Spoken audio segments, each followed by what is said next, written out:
Greetings and salutations, friends, and welcome back once again to the Siege of Vraks. Last time we had a look at how the general plans for the Subterranean war was formed, and how the various areas were selected for mining operations. Now we're going to look at the operations themselves. The mining efforts are now well underway. The Death Corps engineers have cut deep into the Vraxian soil, all the way down into a third layer of near solid rock. In this layer, they have begun to dig towards the enemy's lines. And this is where perhaps one of the greatest dangers to the engineers first began rearing its ugly head. For whilst the various natural dangers had all been accounted for as well as they could, and counters deployed, such as, for example, pumps to get rid of excess groundwater, although even then the miners often found themselves having to work in ankle-deep water. The walls were also regularly braced, and certain areas were even reinforced with permacrete.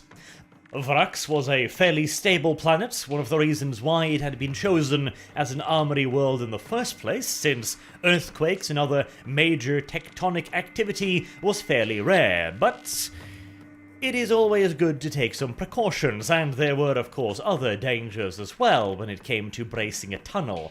For example, it would eventually collapse in under its own weight if not properly braced, especially on a planet like Vraks, where the weight above might change rather drastically from one day to another, due to the torrential downpours that constantly plagued the planet.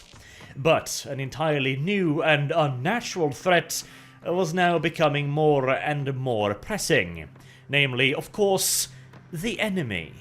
As previously mentioned, there were many in the Auxiliary Labour Corps that had worked on the massive underground storage bunkers, and so had plentiful knowledge and experience in digging on Vraks.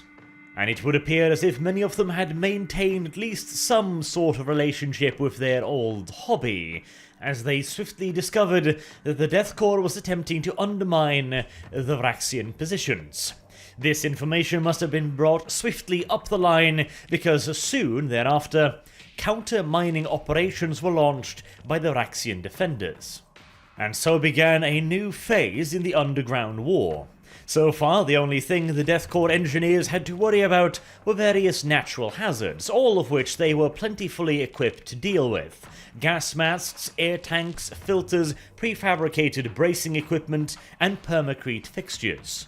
The enemy, however, was often not quite as cooperative as Mother Nature. In particular because it was so damn hard to actually find him. This, of course, held true on both sides, although the Death Corps engineers still had a small advantage in this area. The Vraxians had access to what was primarily civilian-issue low-standards equipment. They could not find the Krieg engineers anywhere near as well as the engineers could find them. The Vraxians did, however, have the advantage of knowing the ground far better than the engineers, and could utilize previously dug out test tunnels that had been explored to see if they could be turned into further armories before Vraks turned traitor. But you may be wondering, how precisely does one find the enemy whilst underground? It's not like you can see him, it's not like you can use radar, and indeed even ground scanning equipment has some pretty serious limitations, especially when it comes to looking for small underground cavities that might include fleshy enemies. Well, the answer to that query is sound. It was a far from ideal means of locating the enemy because, of course, sound, whilst it does certainly travel underground, is not exactly particularly easy to pick up. And a large quantity of specialized equipment was used by both parties to try and locate their opposition. Again, the Death Corps had a small advantage in this area, but nowhere near enough to make them completely safe.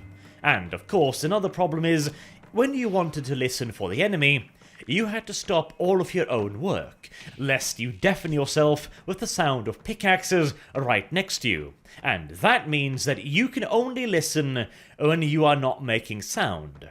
And if the enemy already knows you are there, and they notice you stop making sound, guess what they will do? They'll assume you're listening, and they'll stop making sound as well. To put it somewhat bluntly, locating the enemy underground is exceptionally difficult, and even worse than just that, it is even harder to know if the enemy has noticed you. Which in turn means that death underground usually comes swiftly and without even the tiniest hint of warning. As for the methods most commonly used to attack the enemy's mining operations, there were two of particular importance. The first was to attempt to collapse the enemy's mines. This was usually done via directed explosives. What this means is you would essentially place a nice big fat bomb with a means of directing the blast in a certain direction, pointing towards the enemy's mining operations. Then you would block off your own mine with, for example, sandbags to ensure that the blast would not simply just reverberate down the tunnel and squish anybody unfortunate enough to still be inside of it. Then the explosive would be detonated at a safe distance, preferably from the surface, if at all possible. The resulting blast would then send a shockwave through the ground, in addition, of course, to the explosive effect itself, blowing out chunks of rock. If this was done close enough to an enemy mine, it would cause it to collapse. Worst case scenario, it would simply collapse the entire thing, burying the poor miners within. The quote-unquote best case scenario, it would only collapse parts of the mine, trapping the poor miners behind a massive wall of rock. There was, of course, the off chance that they could maybe be rescued, depending upon the scale of the collapse, but your odds were not exactly stellar. Especially for the Vraksians. Whilst the Death Corps engineers carried with them additional air tanks and gas filtration masks, which could allow them to survive for quite lengthy periods, even once trapped underground, and therefore, of course, slowly but surely wearing away at their oxygen reserves, for the Vraksians, this kind of equipment was considerably rarer, and so they had to rely purely on the air that was trapped in the collapse with them. And depending upon how many miners were inside at the time, that reserve of oxygen could disappear very rapidly indeed. In this sort of warfare, the Death Corps of Krieg also had another advantage. Whilst the Vraksians had to rely on improvised explosive charges with which to detonate the other side's mine, the engineers had access to a rather ingenious weapon, the mole launcher. As the name suggests, this marvel of technology fired a weapon capable of burrowing through solid rock via the use of a small but powerful disruptor field. The weapon could also be guided by a team of Death Corps engineers, one firing the weapon directly into the rock side and the other steering the weapon via a fly-by-wire guidance system, allowing the breaching torpedo, as it was named, to be guided directly into the enemy's positions. This also allowed the weapon to be fired from an unexpected direction.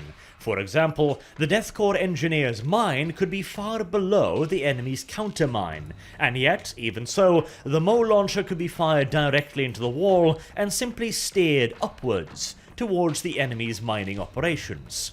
The weapon itself was also equipped with a very powerful warhead, allowing it to be used as a breaching tool in many other situations. It could be used to blast a path up to the surface, for example, or annihilate a bunker's permacrete floor, for a quick and easy takeover by Death Corps engineers.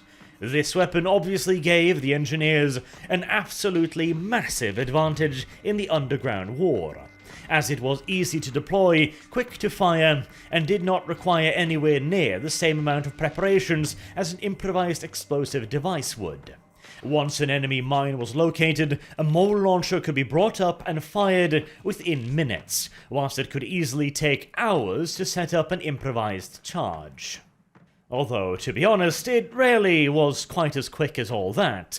Whilst a mole launcher kept in reserve could be brought up and fired, as mentioned, within minutes, there were not all that many of these weapons. They were precious, rare, and only entrusted to the most veteran and expert of Death Corps engineers. As such, each formation only had access to a few of these miraculous weapons, and, generally speaking, they were kept well and truly to the rear, so as to not risk losing a valuable weapon and its crew to an enemy counter-mining operation, or, even worse, have it be captured by the enemy. Which brings us neatly to the second way of taking care of an enemy mine, which of course was to breach into the mine with shotguns and las pistols and clear it out the good old-fashioned way.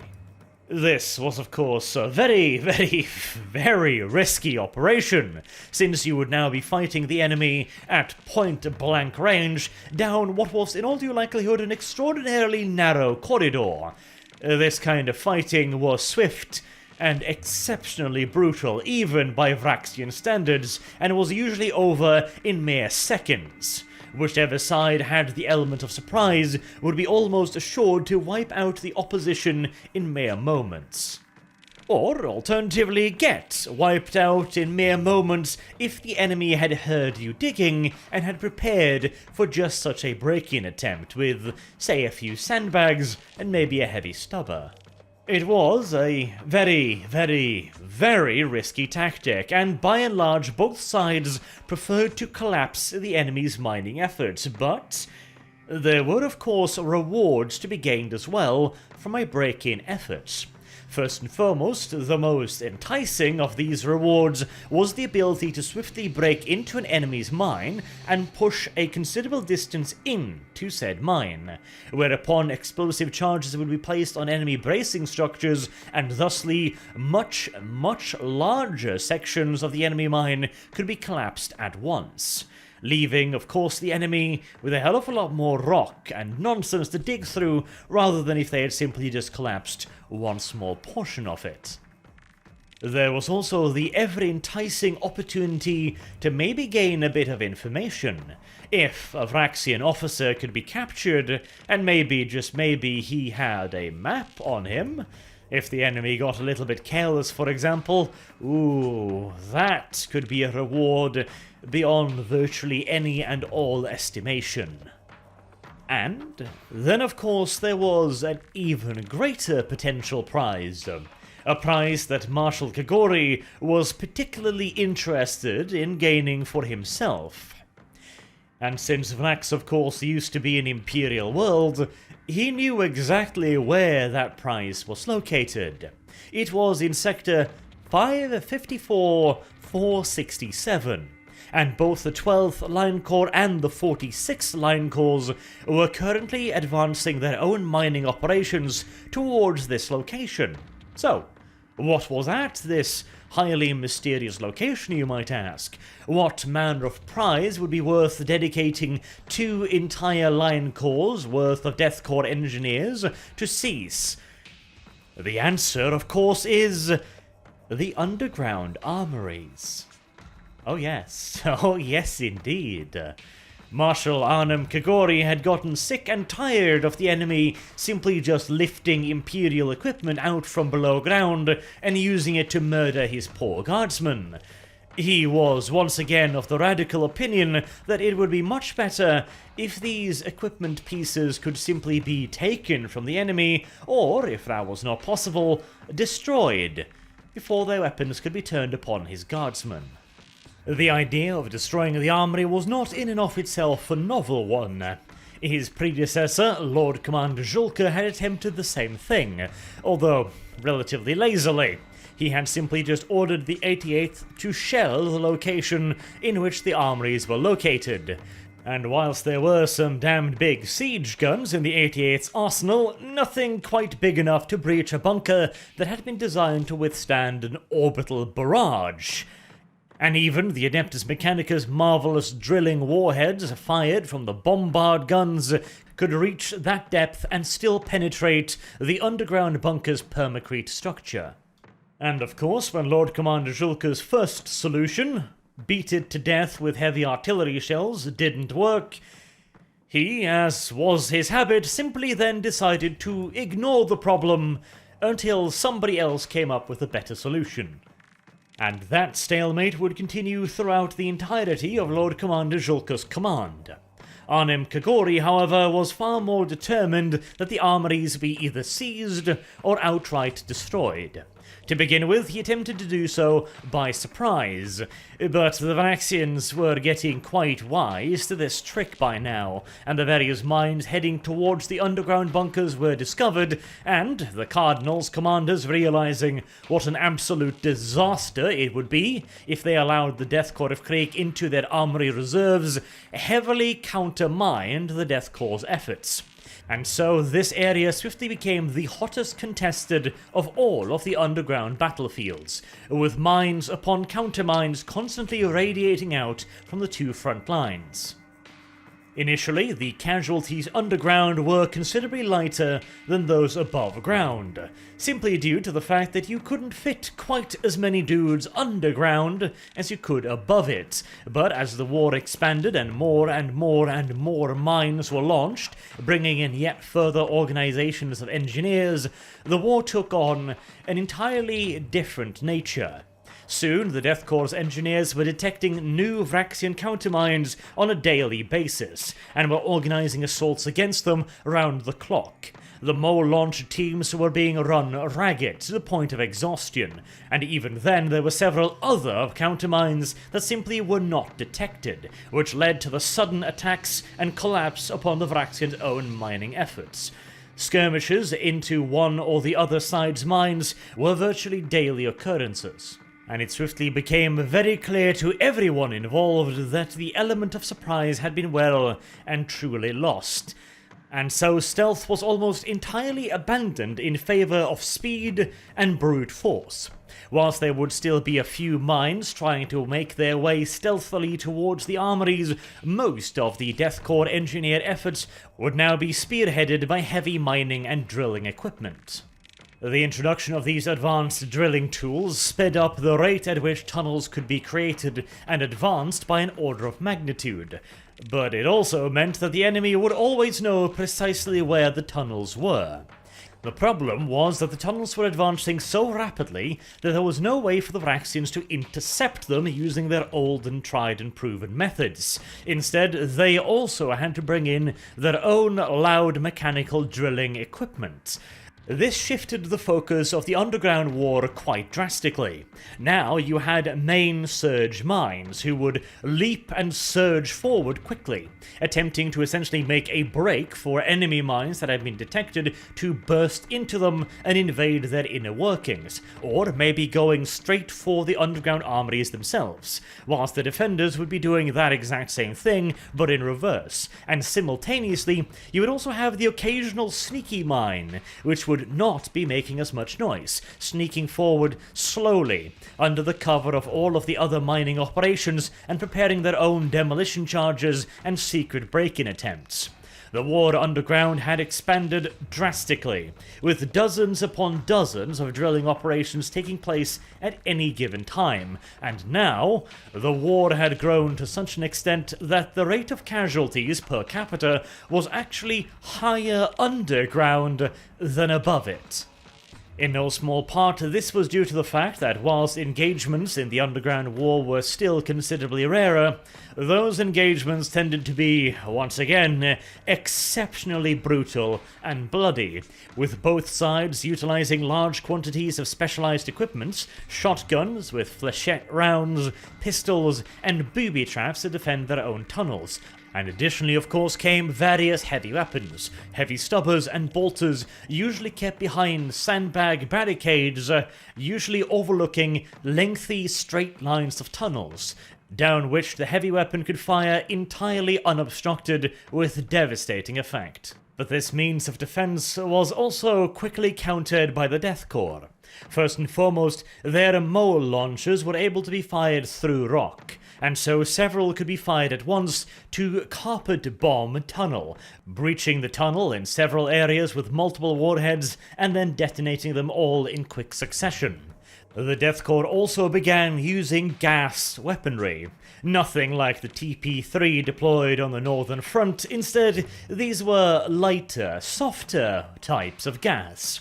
The kind of stuff that the Death Corps' own gas mask and specially treated uniforms would have no problems dealing with, but that would still strain the capabilities of the mostly improvised gas filtration systems of the Vraxians. And so, slowly but surely, the Death Corps engineers continued to gain ground. Whilst above ground, the Vraxians had the advantage of their defensive positions, here the Death Corps were the ones on the offensive. They had superior manpower, superior expertise, and superior weaponry. And these advantages swiftly began to tell against the Vraxians, who had to abandon more and more of their mining operations, until eventually the Death Corps engineers stood ready for their first breaching attempt against the enemy's underground armories. A full 5 companies of engineers had been rerouted from other digging operations to reinforce this push. Additionally, several formations of elite grenadiers had been reassigned from their duties alongside the various mechanized and armored formations, and given specialist equipment, including melt bombs, demolition charges, shotguns, and multi-melters. But the enemy had also made their preparations. They knew what was coming, and they also full well knew the consequences of not holding the armories, and so they had depleted their already fairly thinly staffed top front lines to reinforce the underground armories, including a band of cornet berserkers. An inclusion that the Cardinal must have felt quite conflicted about. On the one hand, they could not afford to lose the underground armories. On the other hand, giving the worshippers of Khorne and their new boss, the Warlords of Four, easy access to said armories, well, that was a calculated risk, and undoubtedly it was also the reason why only one warband was allowed underground. There was also, of course, the teensy-weensy problem that the Blood God's followers tend to become somewhat erratic once their blood, if you will excuse the pun, is up. And in the deep, dank underground darkness of the Subterranean War, it would on occasion be rather difficult to tell friend from foe. Not, mind you, that it's a distinction that the worshippers of the Blood God care overmuch for even in the full illumination of daylight, but still, the poor bastards who were selected to fight alongside them must all have felt somewhat like they were holding a tiger by the tail. Well, who am I kidding? A tiger would be a mild and gentle pussycat in comparison to this particular monstrosity. Undoubtedly, the various officers that were attempting to command the underground war hoped that they could point the berserkers in the general direction of the enemy and then never ever lay their eyes upon them again. And hey, at the end of the day, despite all of the inherent dangers in fighting alongside the blood-crazed maniacs, they were still, relatively speaking, a larger threat to the enemy, at least most of the time. And finally, the defenders had used the time purchased by their continued defensive mining efforts to empty the underground armory of most of what it had previously contained.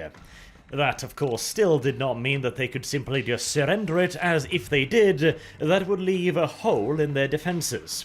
The Death Corps of Krieg, if they achieved control over the armory, may not be able to destroy as much equipment or capture it as they may have hoped, but they would still have gained a foothold within the Vraxian defensive lines, from which they could potentially assault other armories, and they couldn't empty them all.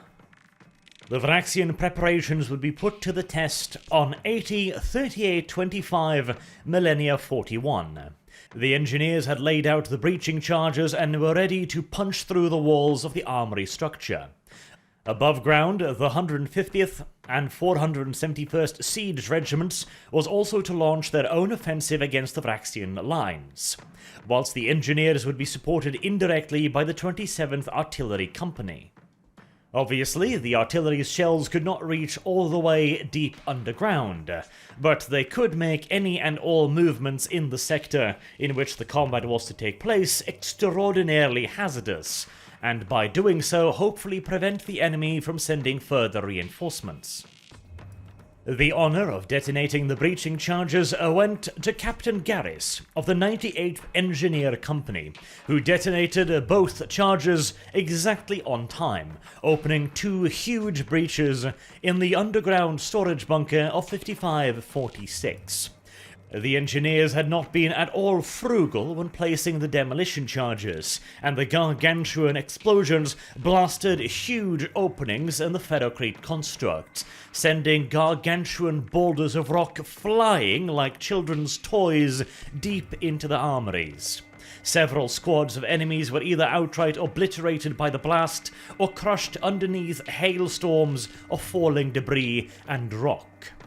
The blast had also been of such a magnitude that it had completely disabled the underground storage bunker's internal electrical systems, plunging the entirety of it into deep, unyielding darkness.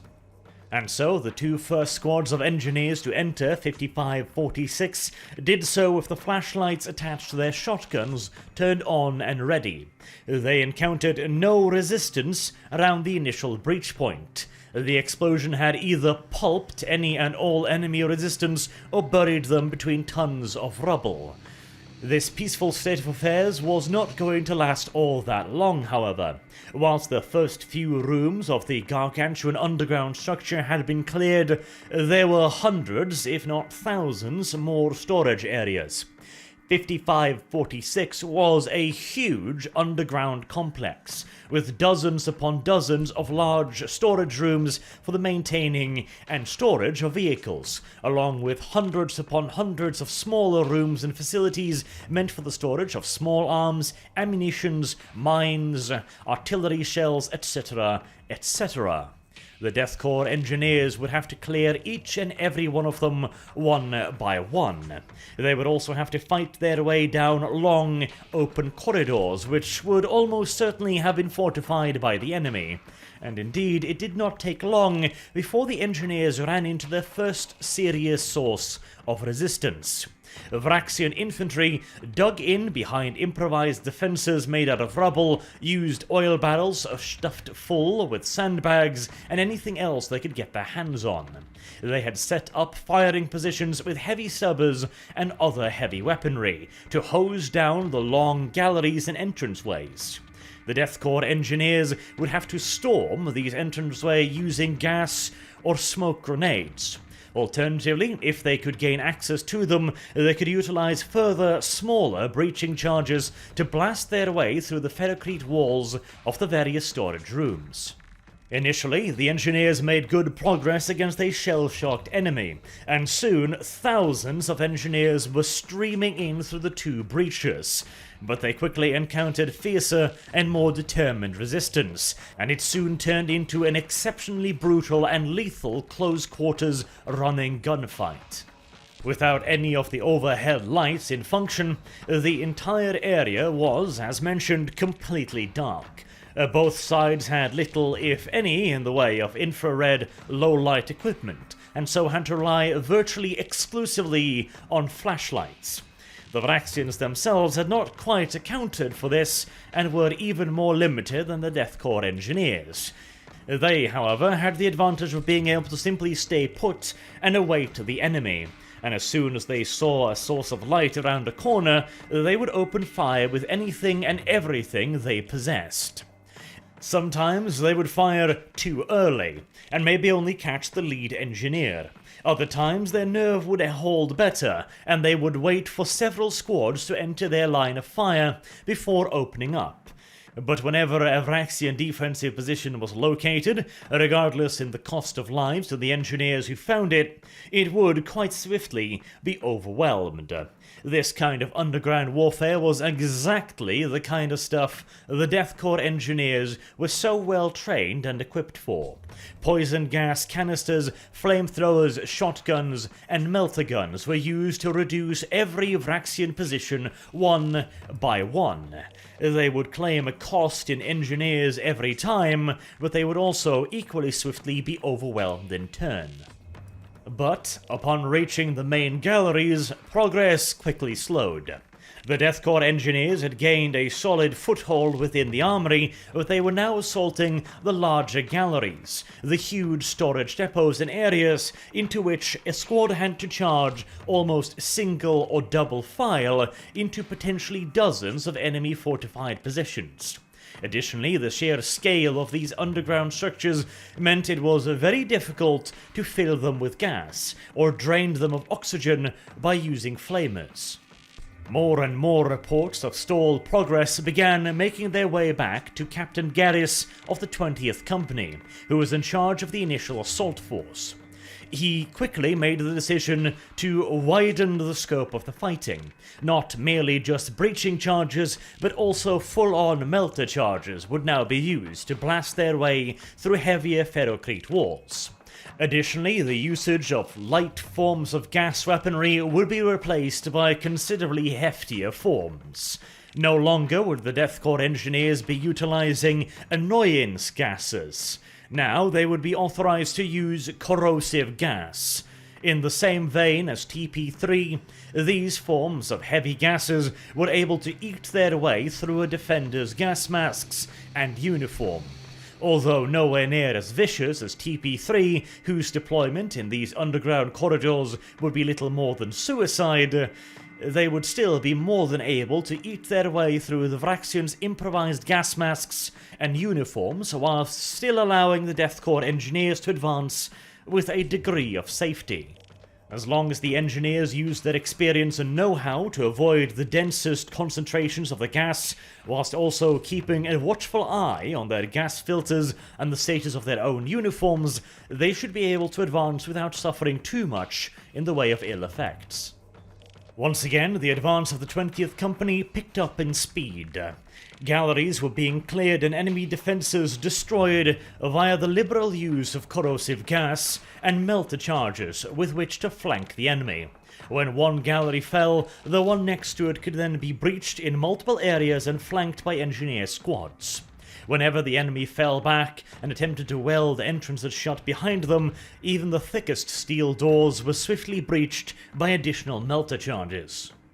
Captain Garris himself was leading several squads of engineers deep into the enemy underground structure, when they ran into just one such an impediment. Swiftly, melter charges were placed against the reinforced steel barricade, and the squad retreated to a safe distance, detonated the charges, and then continued on. Captain Garris was the first man through the still molten and practically dripping breach when the man behind him was suddenly sprayed with some sort of warm liquid all over him. Captain Garris had practically disappeared in a welter of blood and innards, and in front of the company's second man, illuminated in the light of his shotgun's flashlight, stood a huge red armored figure.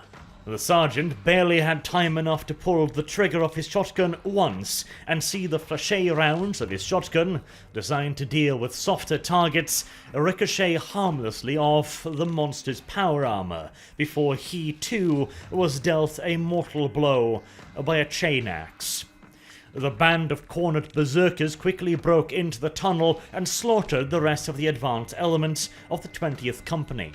Then they were loose behind the Death Corps engineers' lines, running around madly in small bands or even as individual warriors, leaping barricades and storming through any and all firepower the 20th Company could put up to try and protect themselves.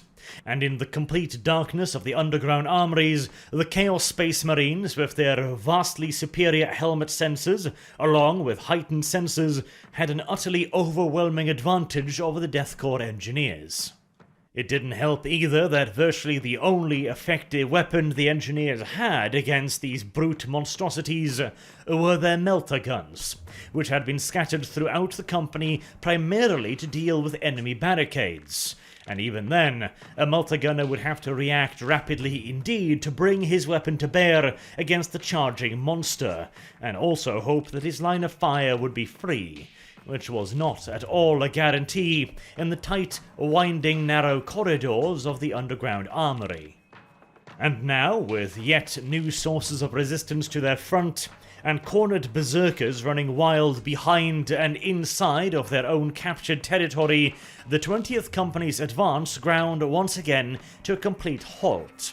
The second-in-command ordered the various engineering formations to hold what ground they could, and instead attempt to repel the cornered berserkers, in the hope that if the rear lines could be reclaimed, the push could be resumed. Unfortunately, due in no small part to their lack of suitable weaponry, this was not feasible. The engineers spent the rest of the day desperately holding out and in many cases being overran by the cornered berserkers. The next day, the 20th Company was pulled out and replaced by Deathcore Grenadiers. The sight that met them must have been an exceptionally unpleasant one. Corridors practically painted in the blood and viscera of their comrades, and with frighteningly few Chaos Space Marine corpses to show where their fellow Death Corps specialists had made effective resistance. It was hoped that the heavier weaponry carried by the Grenadiers, in addition to their hell guns, would be able to overcome the enemy's advantage in terms of armor. They could do little, however, to counter their enemy's superiority in terms of sensors. Even deploying flashbang grenades in the darkness in the hope of blinding the madman proved utterly unhelpful. The cornered berserkers possessed all of the various enhancements that made the Adeptus Astartes such a frightening fighting force, and something like a flashbang was simply not enough to overwhelm their ocular implants. Furthermore, whilst the Grenadiers' additional weaponry in the form of plasma guns, additional melter guns, flamers, and of course their very own hell guns did prove more effective against the Chaos Berserkers, it was not by much. The narrow confines of the underground armories worked against the Death Corps of Krieg. Usually, standard Grenadier protocol for facing down Chaos Space Marines is to form into de facto firing lines, and essentially try to overcome their enemy's superior protection by throwing so much in the way of firepower against him that the sheer weight of fire will slow him down until a lucky bolt can find a weakness in the enemy's armor. In the narrow underground corridors, however, this was very rarely a feasible strategy, and whilst the additional special weapons did provide some offensive advantages and did increase the rate at which Chaos Space Marines were killed, it was still nowhere near enough to secure the rear line areas. On the third day, another attempt was made by a further engineering company, who moved in with yet more specialized equipment, but once again the very terrain worked against them, and they simply could not identify and react to the advance of a cornered berserker quickly enough to bring their weaponry to bear. The Death Corps engineers were trading dozens upon dozens upon dozens of valuable specialists for every single Chaos Space Marine felled, and even worse, the enemy had prepared to cut their lines of reinforcements. Knowing that a breakthrough was inevitable, the Vraxians had waited to see precisely where it would happen, and once they were sure of where the Death Corps had broken in, they had begun counter-mining operations aimed towards the tunnels. On the third day, they were in position to detonate counter-mines, collapsing one of the mines leading into the armory. This suddenly cut the flow of reinforcements in half, as mining efforts had to be resumed to open the second tunnel. Additionally, further guards and listening posts would have to be established, but with the continuous artillery barrage above ground, locating the enemy was harder than ever. With the success of their counter-mining operation, the Vraxians also began their own counter-attack. Not only cornered berserkers, but also regular Vraxian infantry, now reinforced and equipped with specialized weaponry, along of course with flashlights. The Death Corps engineers soon found themselves under continuously mounting pressure, and calls for reinforcements grew ever louder. Efforts to reopen the second tunnel, however, was cut drastically and bloodily short, as the Vraxians detonated a second counter-mine, causing a yet further and more large-scale collapse of the second mine, in addition to wiping out the engineering crews that had been attempting to reopen it. The decision was now made from higher up to cancel the offensive against the underground armories. The potential reward of ceasing 55-46 was deemed to be insufficient when compared to the risk of having the only retreat route for the remaining engineers cut off. That could potentially lead to the loss of an entire company of engineers along with grenadier forces. And the 88th simply could not afford to lose so many valuable specialists in one fell swoop. And so, on the fourth day, the companies began to pull out. The action was still thick and heavy, with various companies leaving rearguard actions to counteract the enemy's resumed offensive. They also left behind countless booby traps and gas mines to surprise the enemy, who would undoubtedly be following them as swiftly as possible, and in the pitch-dark corridors, they would make easy prey for the traps. The remaining companies were all successfully evacuated and returned to the surface. The mines were all comprehensively blown and destroyed, so as to deny the enemy any opportunity to reclaim them and use them to launch raids upon the Death Corps lines. The engineers felt that this was a failure on behalf of the upper command structures. They took this as very much so a personal insult, a slight against their honor practically. Imperial High Command had, in their opinion, been too skittish. They had been afraid of further casualties and to see the engineers cut off. As far as the engineers were concerned, that meant that High Command had valued their lives above victory. A near inexcusable breach of the cult of sacrifice, and the engineers involved must certainly have been quite frustrated with the order to withdraw, and they all swore oaths of vengeance against the Vraxian defenders and against Armory 55-46. The simple fact that Marshal Kagori and Imperial High Command was exempt from that oath shows that the Death Corps as a whole, including the engineers, had, despite some initial reluctance, come to quite value the Marshal.